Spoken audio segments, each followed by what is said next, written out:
Hey guys, Chef Tony here. I just wanted to do a quick follow-up to our build guide review. This is Lansing Steel's Badger's Lansing Steel build. Um, Basically, what we're doing in these videos is I just want to take some builds recommended by people and play them just as like an average guy would play them. I play, 2, 3 hours a day.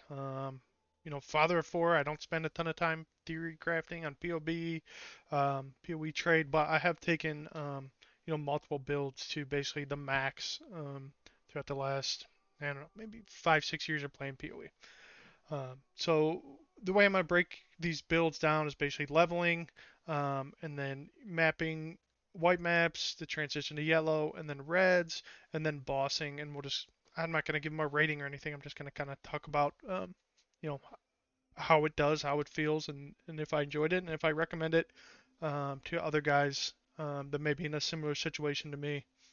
It just doesn't have that large amount of time to put into a build. You might only do 1 or 2 builds a season, um, and you see some of these guides out there, and they tell you 10 chaos budget, clear everything in the whole game, and that's just clearly not the case. So this is actually part two. I did already did part one. If you want to check that video out first. But basically, where I have this build is it's roughly 20-ish hex.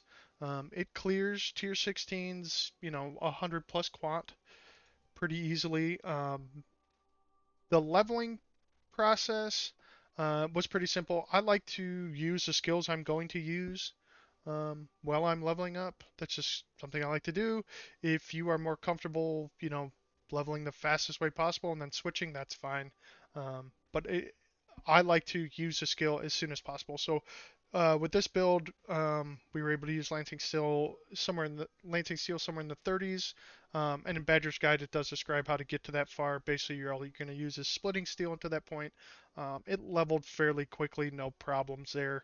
Definitely not the fastest. I wouldn't use it for hardcore solo self-found, but it leveled no problem. Um, White maps, pretty easily transition. There wasn't much to it. Basically, we got through, tier 9, 10 on a 5 link, and that's when I started making some smaller upgrades. So basically, what we did to transition is we moved from the two-hander to the one-handers, just like Badger recommends. No problems there. We upgraded our rings. This plus 20 life gained for each enemy hit by attacks is huge for survivability. So definitely recommend that. As you get higher to the red maps and you start to really push some of the higher quant maps, you're going to die. It's an evasion build. At this current level, around the 20, 10, 20x mark, you're just going to die. You don't have a ridiculous amount of health. You're just hoping you evade things. If you're a good player, you're going to die less. I'm not that good, so I die a lot. Um, and you won't die at all in tier, 15s and 16s that aren't super juiced up. Basically, you're relying on life leech, and you don't have overleach currently. You can if you put some time into it, which again we're not there yet. Badger Sky doesn't really take it past this point too much. I've basically got it to where Badgers, except for I don't have an explodey chest yet. Um, so the transition into reds was fine.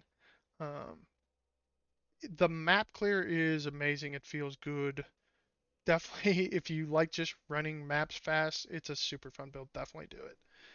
If you are looking for a bosser, especially in this league, it's not that good as a pure bosser in its current state.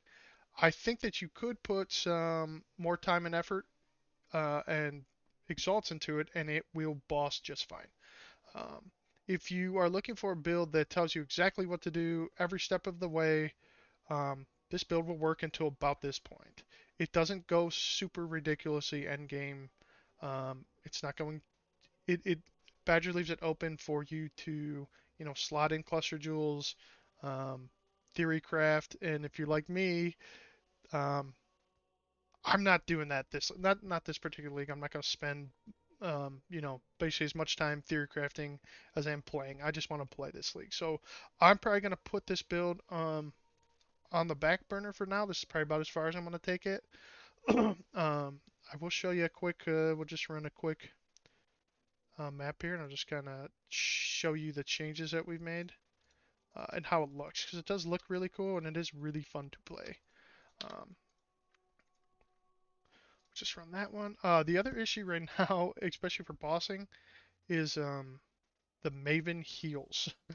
So in this league in particular, the Maven boss heals, and you're already not the best bosser ever. So that kind of just makes it not feel as good. You can see here, it's basically just clearing everything. Now this isn't a super juiced up red map, but it is, it is a tier 16, you know, full quant and alchemy. But yeah, overall, I would say, definitely give it a shot. If, you know, I had fun with it, I would definitely do it again. I would recommend it to other people. It's a little different play style than what I'm normally used to playing. Um, but yeah, it was fun. Check out Badger's stuff. His guides are really good, and I will link all that in the description, and we'll see you on the next one.